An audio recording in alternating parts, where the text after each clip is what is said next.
বগুড়ায় চলছে তারুণ্যের রাজনৈতিক অধিকার প্রতিষ্ঠার সমাবেশ। যুবদল, স্বেচ্ছাসেবক দল ও ছাত্র দলের আয়োজনে রাজশাহী রংপুর বিভাগের লক্ষাধিক তরুণের সমাগম ঘটেছে। বিকেল ৩টায় শহরের সূত্রাপুর সেন্ট্রাল হাই স্কুল মাঠে তারুণ্যের সমাবেশ শুরু হয়। এই উপলক্ষে মাঠ সাজানো হয়েছে ফেস্টুন ব্যানার দিয়ে। অনুষ্ঠানে প্রধান অতিথি হিসেবে উপস্থিত আছেন বিএনপির স্থায়ী কমিটির সদস্য নজরুল ইসলাম খান।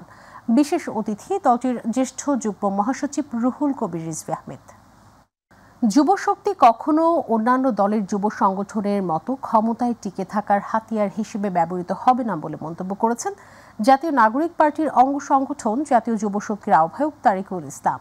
সকালে জাতীয় স্মৃতিসৌধে পুষ্পস্তবক অর্পণের মাধ্যমে শহীদদের প্রতি বিনম্র শ্রদ্ধা নিবেদন ও ১ মিনিট নীরবতা শেষে সাংবাদিকদের দিয়ে এক সাক্ষাৎকারে এসব কথা বলেন তিনি।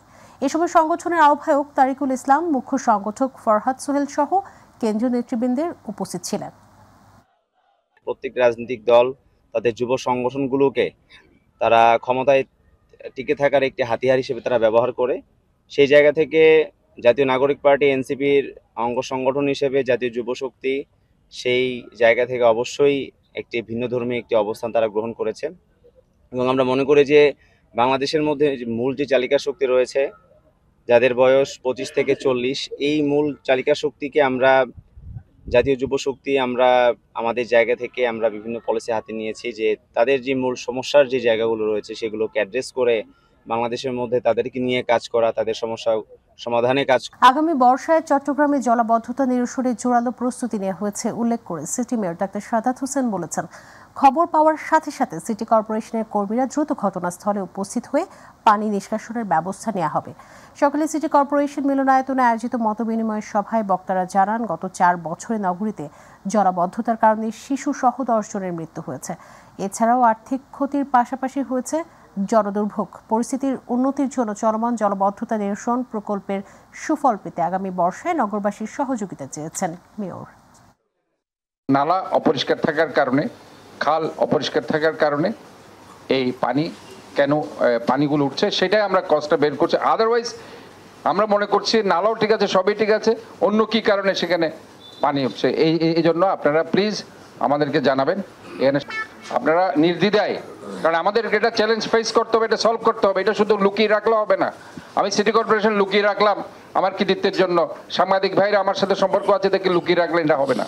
সংরক্ষণের অভাবে বেহাতের পথে জাতীয় কবি কাজী নজরুল ইসলাম ও তার সহধর্মিণী আশালতা সেনগুপ্তা প্রমীলার স্মৃতি বিজড়িত শিবালয়ের তেওতা জমিদার বাড়ি।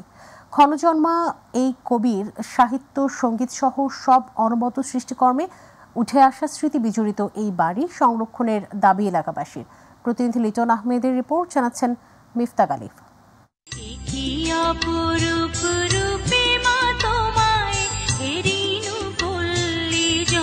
এভাবেই প্রকৃতি প্রেম উঠে এসেছে বিদ্রোহী কবি খ্যাত কাজী নজরুল ইসলামের সাহিত্যকর্মে। পশ্চিমবঙ্গের বর্ধমান জেলার আসানসোল চুরুলিয়া গ্রামে জন্ম হলেও প্রকৃতি প্রেমে বরাবরই ছুটে আসতেন মানিকগঞ্জের শিবালয়ের তেওতা গ্রামে। আপন করে নিয়েছিলেন বাড়িটিকে।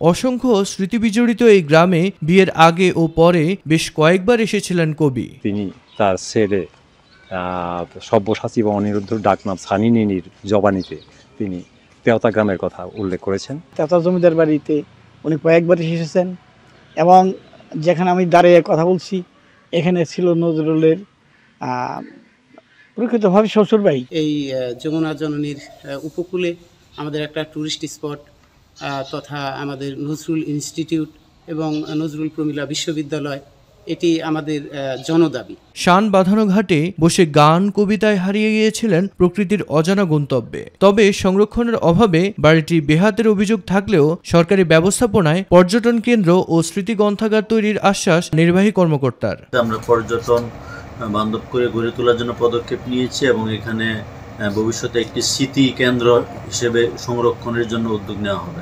নজরুল প্রমীলার ঐতিহাসিক এই বাড়িটি দখল রোধে সরকারি পৃষ্ঠপোষকতায় সংরক্ষণের বিকল্প নেই বলে মনে করেন এলাকাবাসী ও বিভিন্ন সাংস্কৃতিক সংগঠনের নেতারা। মিফতাক আলিফ, মাই টিভি। এবার আমাদের কৃষি।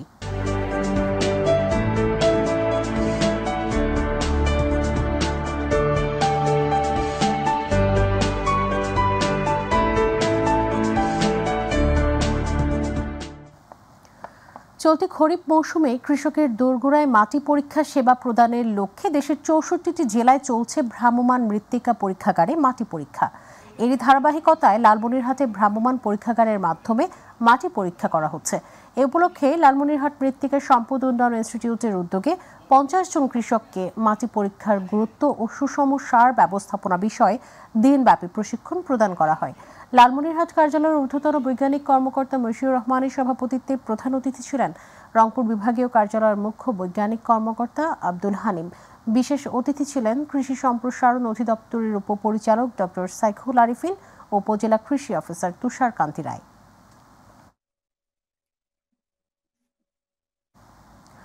যশোর অঞ্চলে টেকসই কৃষি সম্প্রসারণ প্রকল্পের আওতায় মাগুরায়ের মোহাম্মদপুরে 3 দিনব্যাপী কৃষি প্রযুক্তি মেলার উদ্বোধন করা হয়েছে। 24 থেকে 26 মে পর্যন্ত চলা এই মেলায় আধুনিক কৃষি প্রযুক্তি প্রদর্শন পরামর্শ প্রদান করা হবে। সকালে উপজেলা পরিষদ চত্বরে মেলার উদ্বোধনী অনুষ্ঠানে সভাপতিত্ব করেন উপজেলা নির্বাহী কর্মকর্তা শাহিনুর আক্তার। এ সময় উপজেলা কৃষি কর্মকর্তা আব্দুস সোবহান ও রাজনৈতিক নেতৃবৃন্দ উপস্থিত ছিলেন।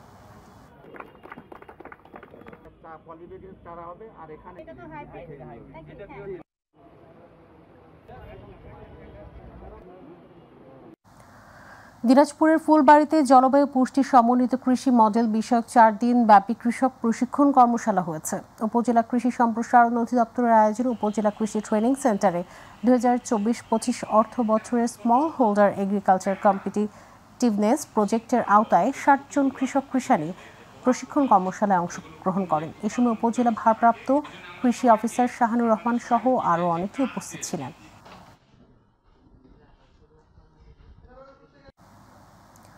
কুষ্টিয়ার কুমারখালীতে 2024-25 অর্থ বছরে ইলিশ সম্পদ উন্নয়ন ও ব্যবস্থাপনা প্রকল্পের আওতায় জেলেদের বিকল্প উপায়ে জীবিকা নির্বাহের জন্য উপকরণ সহায়তা বিতরণ করা হয়েছে। সকালে উপজেলা মৎস্য কর্মকর্তা কার্যালয়ের আয়োজনে উপজেলা পরিষদ চত্বরে এই কার্যক্রম অনুষ্ঠিত হয়। এ সময় উপজেলা নির্বাহী কর্মকর্তা SM মিকাইল ইসলামের সভাপতিত্বে প্রধান অতিথি ছিলেন জেলা মৎস্য কর্মকর্তা আব্দুল বারী। অন্যান্যের মাঝে উপজেলা কৃষি অফিসার রাইসুল ইসলাম, উপজেলা সমাজসেবা কর্মকর্তা আবু রায়হান সহ অনেকে উপস্থিত ছিলেন।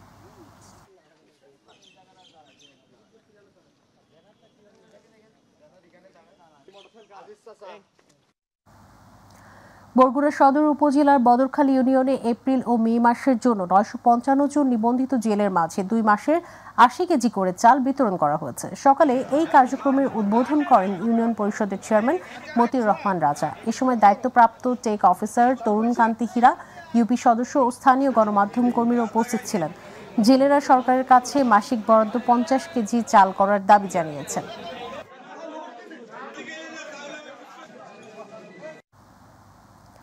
কোরবানির মৌসুমে চাহিদার তুঙ্গে থাকে মুন্সিগঞ্জ মীর কাদিমের ধবল গরু।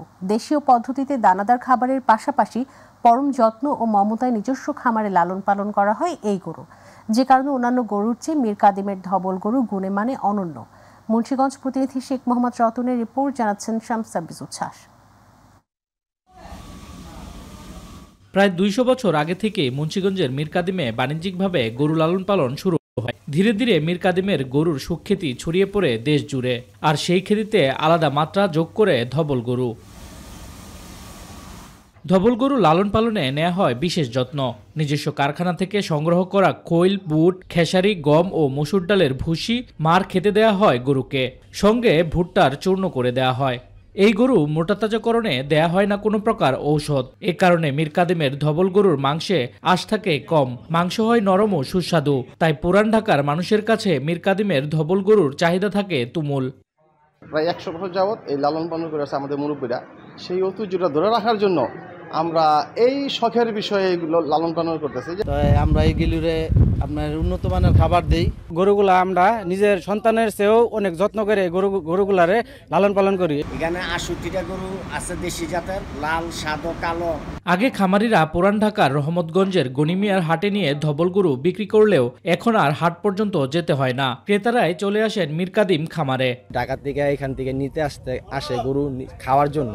পুরান ঢাকা থেকে আসছি, এখানে আমরা গরু কিনি 30 থেকে 35 বছর। আমার দাদারা নানারা এখান থেকে কিন্তু আমরা প্রতি বছরই এখানে আসি মীর কাদিমের গরু কিনবার জন্য। মুন্সিগঞ্জের গরু আপনি যে একবার নেয় সারা বছরই মনে করেন এই গরু নেওয়ার জন্য পাগল থাকে। জেলা প্রাণী সম্পদ কর্মকর্তা জানান, ধবল গরু এই অঞ্চলের ঐতিহ্যের অংশ। ঐতিহ্যের ধারা অব্যাহত রাখতে ধবল গরু লালন পালনে নিবিড় পর্যবেক্ষণ করা হচ্ছে। মুন্সিগঞ্জে প্রায় 150 থেকে 200 গরু রয়েছে। কোরবানি উপলক্ষে এই গরুর সংখ্যা আরও বৃদ্ধি পাবে বলে আশা করছি। এই গরুগুলি আমাদের নিবিড় তত্ত্বাবধানে রয়েছে। এই গরুগুলোকে আমরা বিনামূল্যে টিকা এবং চিকিৎসা প্রদান করে আসছি। মুন্সিগঞ্জ জেলায় এবছর কুরবানির জন্য 6,272টি খামারে 81,875টি গরু মোটাতাজাকরণ করছে। এর মধ্যে 2 শতাধিক ধবল গরু রয়েছে। শামস তাবরিজ উচ্ছ্বাস, my TV news desk. Narayanganj রূপগঞ্জে হত্যাসহ ডজন মামলার আসামি নাজমুল ওরফে ইয়াবা নাজমুলকে গ্রেফতার করেছে পুলিশ। ভোরে উপজেলার কায়েতপাড়া ইউনিয়নের নাওড়া এলাকা থেকে তাকে গ্রেফতার করা হয়। এ সময় নাজমুলের সঙ্গে থাকা একটি রামদা ও বল্লম উদ্ধার করা হয়। রূপগঞ্জ থানার ভারপ্রাপ্ত কর্মকর্তা লিয়াকত আলী জানিয়েছেন, 2024 সালের 9 জুন নাওড়া এলাকায় বিল্লাল হোসেনের ছেলে দিন ইসলাম হত্যা মামলার আসামি নাজমুল।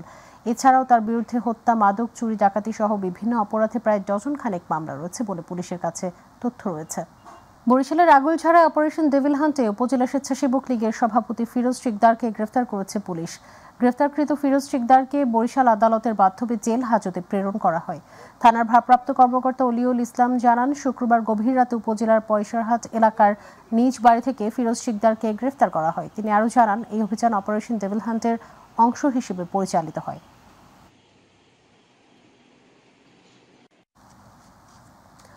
মায়ানমারের রাখাইন প্রদেশের শুল্ক কর ফাঁকি দিয়ে অবৈধভাবে পাচারকালে বিপুল পরিমাণ সিমেন্ট সহ 5 জন পাচারকারীকে আটক করেছে বাংলাদেশ কোস্টগার্ড। কোস্টগার্ড মিডিয়া কর্মকর্তা লেফটেন্যান্ট কমান্ডার হারুনুর রশিদ জানিয়েছেন, গোপন সংবাদের ভিত্তিতে আজ মধ্যরাত 2টায় কোস্টগার্ড কক্সবাজারের নাজিরটেক সংলগ্ন সমুদ্র এলাকায় একটি বিশেষ অভিযান পরিচালনা করে। একটি ইঞ্জিন চালিত কাঠের বোট তল্লাশি করে অবৈধভাবে শুল্ক কর ফাঁকি দিয়ে মায়ানমারের রাখাইন রাজ্যে পাচারকালে 340 বস্তা সিমেন্ট সহ 5 জন পাচারকারীকে আটক করতে সক্ষম হয়। জব্দকৃত সিমেন্ট, আটককৃত পাচারকারী এবং পাচার কাজে ব্যবহৃত বোটের পরবর্তী আইনানুগ ব্যবস্থা গ্রহণের কার্যক্রম প্রক্রিয়াধীন রয়েছে। গাইবান্ধার সাদুল্লাপুর উপজেলায় ব্যক্তি মালিকানাধীন 2টি খাদ্য গুদামে অভিযান চালিয়ে অবৈধভাবে মজুত রাখা বস্তা ভর্তি ভিডব্লিউ সহ সরকারি চাল উদ্ধার করেছে উপজেলা প্রশাসন। উপজেলার ফরিদপুর ইউনিয়নের মিরপুর বাজারের ধান চাল ব্যবসায়ী লাজু মিয়ার খাদ্য গুদামে অবৈধভাবে রাখা এসব চাল উদ্ধার করা হয়। ইউনিয়ন পর্যায়ে দুস্থ মহিলাদের খাদ্য সহায়তা প্রকল্পের আওতায় 36 বস্তা এবং অপর এক ব্যবসায়ীর কাছ থেকে 37 বস্তা চাল উদ্ধার করে উপজেলা প্রশাসন। ভ্রাম্যমাণ আদালত পরিচালনা করে সহকারী কমিশনার জসিমউদ্দিন, উপজেলা মহিলা বিষয়ক কর্মকর্তা জান্নাতুল ফেরদৌস, স্থানীয় ইউপি চেয়ারম্যান রবিউল ইসলাম সহ আইন শৃঙ্খলা রক্ষাকারী বাহিনীর সদস্যরা। ঝিনাইদহের মহেশপুরে ভয়াবহ অগ্নিকাণ্ডে পুড়ে ছাই হয়ে গেছে বসতঘর। মহেশপুর উপজেলার পাথরা গ্রামে শুক্রবার রাত 11টার দিকে আগুন লাগে ফুলমতি খাতুনের বাড়িতে। ধারণা করা হচ্ছে বৈদ্যুতিক শর্ট সার্কিট থেকেই আগুনের সূত্রপাত। স্থানীয়রা আগুন নিয়ন্ত্রণের চেষ্টা চালালেও পরে মহেশপুর ফায়ার সার্ভিসের 2টি ইউনিট এসে 1 ঘন্টার চেষ্টায় আগুন নিয়ন্ত্রণে আনে। ঘূর্ণিঝড় মতাদ মোকাবেলায় ভোলার জেলা প্রশাসক কার্যালয়ের সম্মেলন কক্ষে এক জরুরি সভা হয়েছে। সকালে জেলা দুর্যোগ ব্যবস্থাপনা কমিটি আয়োজিত ওই জরুরি সভায় প্রশাসনের পক্ষ থেকে সকল প্রস্তুতি সম্পন্ন হয়েছে বলে জানিয়েছেন জেলা প্রশাসক আজাদ জাহান। ইতিমধ্যে জেলার 869টি আশ্রয় কেন্দ্র ও 14টি মাটির কিল্লা প্রস্তুত করা হয়েছে। 13,860 জন সিপিপিপি স্বেচ্ছাসেবক সদস্য ঘূর্ণিঝড় মোকাবেলায় প্রস্তুত রয়েছে। পাশাপাশি জেলার বিভিন্ন বিচ্ছিন্ন ঝুঁকিপূর্ণ চরগুলো থেকে মানুষজনকে নিরাপদ আশ্রয়ে সরিয়ে আনার জন্য প্রস্তুতি নেওয়া হয়েছে। এছাড়াও জেলা সদর সহ 7 উপজেলার 8টি কন্ট্রোল রুম খোলা রাখা হয়েছে। ঘূর্ণিঝড় আশ্রয় কেন্দ্র আছে, সবগুলোকে আমরা প্রস্তুত রেখেছি এবং আমাদের এইখানে প্রায় 14টি কিল্লা আছে, মাটির কিল্লা, সেগুলোকে প্রস্তুত রেখেছি। আমরা আমাদের 98টি মেডিকেল টিম প্রস্তুত রেখেছি, 21টি গবাদি পশু চিকিৎসার জন্য যে ভেটেরিনারি টিম আছে সেগুলোকে প্রস্তুত রেখেছি। বিএনপির জাতীয় নির্বাহী কমিটির সদস্য ডক্টর মোহাম্মদ জালাল উদ্দিন বলেছেন, বিএনপির ভারপ্রাপ্ত চেয়ারম্যান তারেক রহমানের পরিকল্পনার অধীনে বাংলাদেশে শীঘ্রই শিক্ষা খাতে বিপ্লব আসবে, যেখানে আগামী প্রজন্মের কেউ নিরক্ষর থাকবে না। আজ চাঁদপুর মতলব উত্তর উপজেলার লুধুয়া হাই স্কুল ও কলেজের এইচএসসি পরীক্ষার্থীদের বিদায় উপলক্ষে আয়োজিত মিলাদ ও দোয়া অনুষ্ঠানে প্রধান অতিথির বক্তব্যে তিনি এসব কথা বলেন। লুধুয়া হাই স্কুল ও কলেজের অধ্যক্ষ জাকির হোসেনের সভাপতিত্বে ও সহকারী শিক্ষক হুমায়ুন কবির চান মিয়ার পরিচালনায় বিশেষ অতিথির বক্তব্য রাখেন ইউনিসেফের হেলথ ম্যানেজার ডাক্তার ইমদাদুল হক মানিক, গভর্নিং বডির সাবেক সভাপতি আলী আজগর খান সহ আরও অনেকে।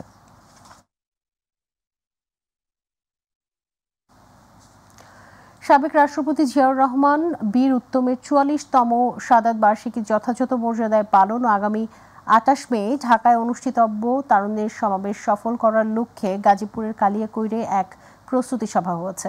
দুপুরে কালিয়াকৈর উপজেলার বোর্ডঘর এলাকায় উপজেলা ও পৌর বিএনপি ও অঙ্গ সহযোগী সংগঠনের যৌথ উদ্যোগে এই সভা হয়। সূত্রাপুর ইউনিয়ন বিএনপির সাবেক সভাপতি রুহুল আমিন সঞ্চালনায় ও উপজেলা বিএনপির সাবেক সাধারণ সম্পাদক পারভেজ আহমেদের সভাপতিত্বে প্রধান অতিথি ছিলেন বিএনপির কেন্দ্রীয় নির্বাহী কমিটির সদস্য ও ঢাকা বিভাগীয় সাংগঠনিক সম্পাদক কাজী সায়েদুল আলম বাবুল। টেকসই উন্নয়ন অভিষ্ট অর্জন এবং নৈতিক শিক্ষার প্রসারে ঝিনাইদহের মন্দির ভিত্তিক শিশু ও গণশিক্ষা কার্যক্রম প্রকল্পের ভূমিকা শীর্ষক কর্মশালা অনুষ্ঠিত হয়েছে। দিনব্যাপী সদর উপজেলা পরিষদ মিলনায়তনে এই কর্মশালার আয়োজন করে হিন্দু ধর্মীয় কল্যাণ ট্রাস্টের মন্দির ভিত্তিক শিশু ও গণশিক্ষা কার্যক্রম ষষ্ঠ পর্যায় প্রকল্প। সকালে কর্মশালার উদ্বোধন করেন ঝিনাইদহের জেলা প্রশাসক মোহাম্মদ আব্দুল আওয়াল। এ সময় অতিরিক্ত পুলিশ সুপার মুন্না বিশ্বাস, অতিরিক্ত জেলা ম্যাজিস্ট্রেট ABM খালিদ হোসেন সিদ্দিকী, জেলা প্রাথমিক শিক্ষা অফিসার আনন্দ কিশোর সাহা, প্রকল্পের সহকারী পরিচালক মৌসুমী সুলতানা সহ অন্যান্যরা উপস্থিত ছিলেন।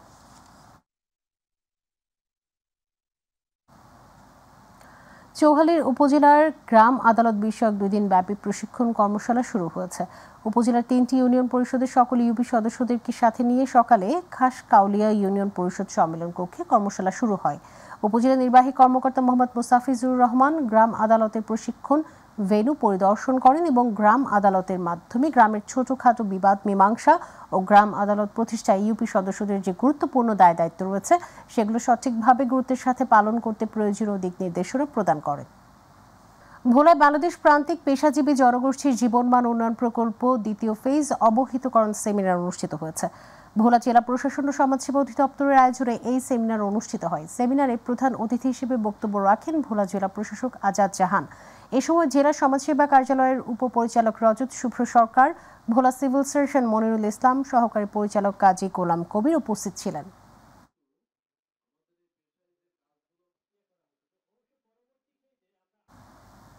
ব্রাহ্মণবাড়িয়া জেলা মাইক্রোবাস শ্রমিক ইউনিয়নের ত্রিবার্ষিক নির্বাচনে নির্বাচিত প্রার্থীদের শপথ ও দায়িত্ব হস্তান্তর অনুষ্ঠান অনুষ্ঠিত হয়েছে।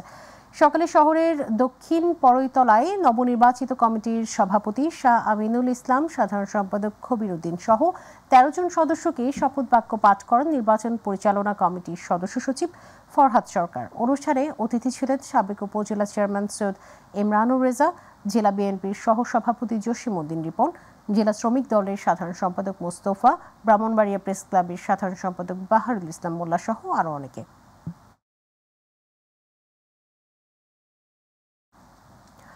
চট্টগ্রাম বিভাগীয় কমিশনার ও জেলা প্রশাসক কার্যালয়ের মিনিস্টোরিয়াল অফিসার্সের সমন্বয়ে গঠিত কেসি দে ইনস্টিটিউট অফিসার্স ক্লাবের সংবর্ধনা, বয়স্ক ভাতা, শিক্ষা অনুদান প্রদান, ঈদ পুনর্মিলনী ও সাংস্কৃতিক অনুষ্ঠান 2025 সি ওয়ার্ল্ড ফয়েজ লেকে অনুষ্ঠিত হয়েছে।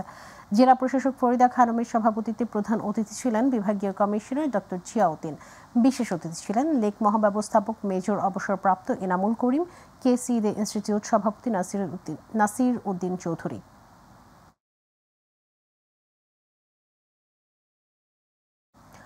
শেরপুরের ঝিনাইগাতি উপজেলার সীমান্ত জনপদে খাদ্যের সন্ধানে লোকালয়ে নেমে আসা বুনো হাতির হামলায় নিহত আজিজুর রহমান আকাশ ও আদিবাসী এপিলেস সাংমার শোকাহত পরিবারকে বিএনপির ভারপ্রাপ্ত চেয়ারম্যান তারেক রহমানের পক্ষ থেকে আর্থিক সহায়তা প্রদান করা হয়েছে।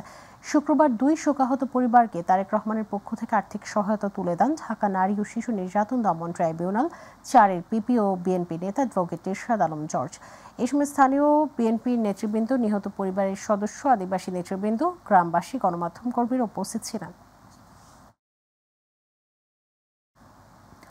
বিএনপির ভারপ্রাপ্ত চেয়ারম্যান তারেক রহমানের নির্দেশনায় গাজীপুরের শ্রীপুরে দরিদ্র অসহায় মানুষদের দিনব্যাপী বিনামূল্যে ফ্রি চক্ষু চিকিৎসা সেবা প্রদান করা হয়েছে। যুবদল ঢাকা মহানগর উত্তরের যুগ্ম আহ্বায়ক গোলাম সাব্বির আলী পারভেজের পৃষ্ঠপোষকতায় সম্পূর্ণ বিনামূল্যে চিকিৎসা সেবা প্রদান করা হয়। অনুষ্ঠানে বৃহত্তর ঢাকা জাতীয়তাবাদী ফোরাম যুক্তরাজ্যের সভাপতি গোলাম সাব্বির আলী পারভেজের সভাপতিত্বে প্রধান অতিথি ছিলেন কেন্দ্রীয় বিএনপির সহ স্বাস্থ্য বিষয়ক সম্পাদক ও গাজীপুর জেলা বিএনপির 1 নং যুগ্ম আহ্বায়ক ডাক্তার SM রফিকুল ইসলাম বাচ্চু। বিশেষ অতিথি ছিলেন শ্রীপুর উপজেলা বিএনপির সাবেক সভাপতি শাহজাহান ফকির, ধলাদিয়া ডিগ্রি কলেজ অধ্যক্ষ বোরহানুল কবির মিলন, রাজাবাড়ী ইউনিয়ন বিএনপির সভাপতি মোফাজ্জল হক, সাধারণ সম্পাদক রাকিবুল ইসলাম রাকিব। চট্টগ্রামের লোহাগড়ায় স্থানীয় জনগোষ্ঠীর অংশগ্রহণে চুন্তি বনাঞ্চলের বন পুনরুদ্ধার শীর্ষক কর্মশালা অনুষ্ঠিত হয়েছে। চট্টগ্রাম অঞ্চলের বন সংরক্ষক ডক্টর মোল্লা রেজাউল করিমের সভাপতিত্বে মুখ্য আলোচক ছিলেন চট্টগ্রাম বিশ্ববিদ্যালয়ের institute of forestry and environmental সায়েন্সের প্রফেসর ডক্টর কামাল হোসাইন, বন্যপ্রাণী ব্যবস্থাপনা ও প্রকৃতি সংরক্ষণ বিভাগের চট্টগ্রাম বিভাগীয় বন কর্মকর্তা আবু নাসের মোহাম্মদ ইয়াসিন নওয়াজ। এ সময় চট্টগ্রাম দক্ষিণ বিভাগীয় বন কর্মকর্তা আবদুল্লাহ আল মামুন, লোহাগড়া উপজেলা নির্বাহী কর্মকর্তা ইনামুল হাসান উপস্থিত ছিলেন।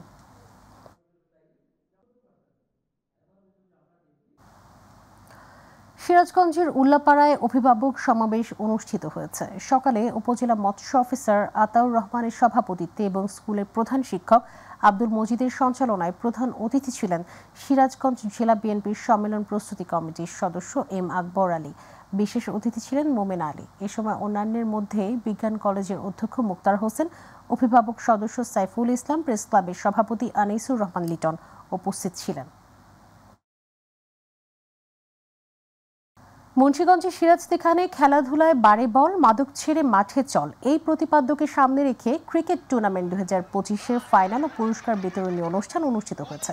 সিরাজদিখানের Saidpur Abdur Rahman school and college মাঠে দেশের সেরা ট্যাপ টেনিস ক্রিকেট তারকাদের অংশগ্রহণে খেলাটি অনুষ্ঠিত হয়। ফাইনালে মুখোমুখি হয় গোকুলনগর কিংস 11 বনাম ইসলামপুর একাদশ। অনুষ্ঠানে প্রধান অতিথি ছিলেন মুন্সিগঞ্জ জেলা বিএনপির সাবেক সদস্য ইঞ্জিনিয়ার মাসরুর হোসেন।